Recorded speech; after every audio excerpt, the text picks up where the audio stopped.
But it's interesting, I mean, for a guy who hated school, who, you know, was in the 9th grade 3 times, you spend all your time thinking about words. I found that no matter how bad I was at school, like, and no matter how low my grades might have been at sometimes, I always was good at English. But I heard that you used to read the dictionary. I just felt like I want to be able to have all these words at my disposal in my vocabulary at all times, whenever I need to pull them out. You know, somewhere they'll be stored, like locked away. His words are stored, but they're not exactly locked away. He actually keeps them in boxes.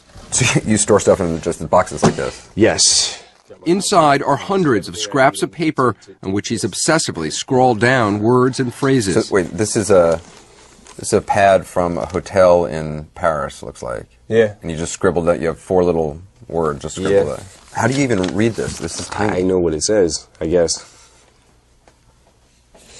I don't know that. I might use that, actually. They're not lyrics, really. They're just ideas that he collects. He calls it stacking ammo. So it's just like when I I've done letters from crazy people, and they kind of look like this. Yeah? Sometimes, yeah. Either all in capital letters or sort of scrawled on pages like this.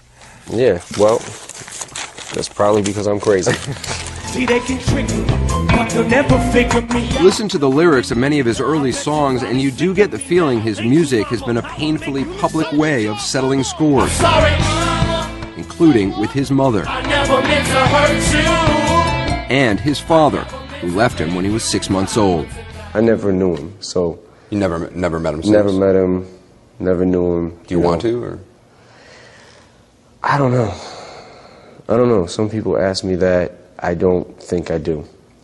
I can't understand how...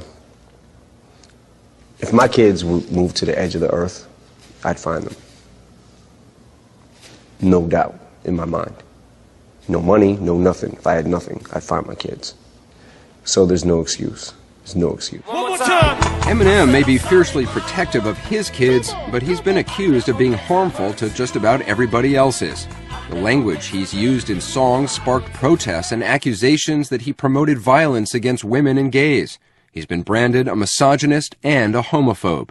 I felt like I was being attacked. Like you were being singled out? I was being singled out, and I felt like, is it because of the color of my skin? Is it because of that you're paying more attention? Is it because there's certain rappers that do and say the same things that I'm saying, and I don't hear no one saying anything about that. I didn't just invent saying offensive things. I mean, some of the lyrics, like, you know, in a song "Kill You," you say, "Bitch, I'm gonna kill you. You don't want to F with me."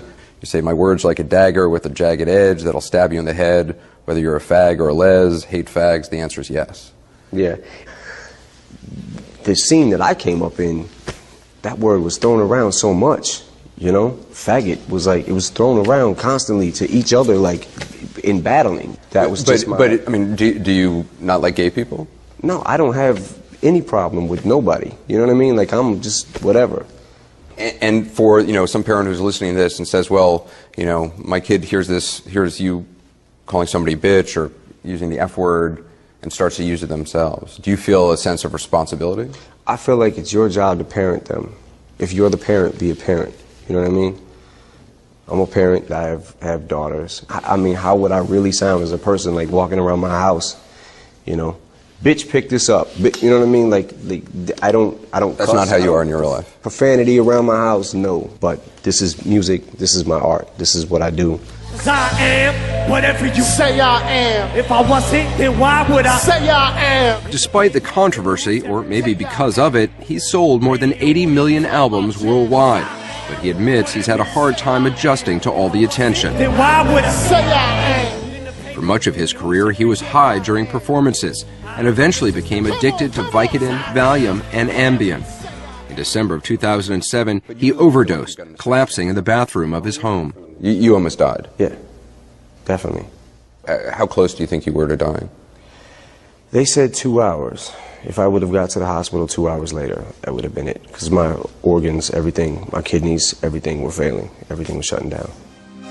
He's been sober 2.5 years now, but has had to teach himself how to write again, rap again, and even how to perform, as he told us hours before a Detroit concert promoting his new album called Recovery. So this is your first U.S. stadium concert that you're sober?